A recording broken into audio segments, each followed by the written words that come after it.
جوجك بنت أخت لي، جوجك ب150,000، جاءوا قالوا ليش نزوجك ب150,000؟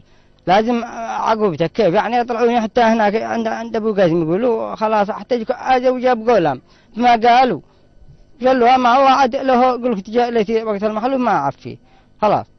وإذا تدرس معاهم بالصميل ولا فعزل من بيتك ذا الحين، ما عبوا ما علك مقر غير تمشي معاهم، بو ما مشوا تمشي معاهم ولا في حاجة بينهم والله تعادوا. ايش الدراسة اللي بيدرسوهم؟ الدراسة يعني خلاص يعني تحشر الناس بيقول اللهم احشرنا من أمة حسين بدر، اللهم كذا كذا يعني اللهم احشرني بأمة محمد رسول الله، هو محمد الذي هو رسولنا ونبينا من ذاك اليوم، جاء اليوم إن شاء الله جاء يوم النشور. يقاتلوا يقولوا لك أمريكا حصل أنهم خازنين لم ذاك بعضهم خازن لم قبل 10 سنة أو 6 سنة حاهرين هذا أمريكا، وإحنا منتظرين قلنا بات أمريكا فوقنا خاوفين، عسكر مثلنا مسلمين دار ما أوجب الله ورسوله، ما هو زيه بيقول اللهم احشرني بأمة فلان هو آدمي مثلك كيف.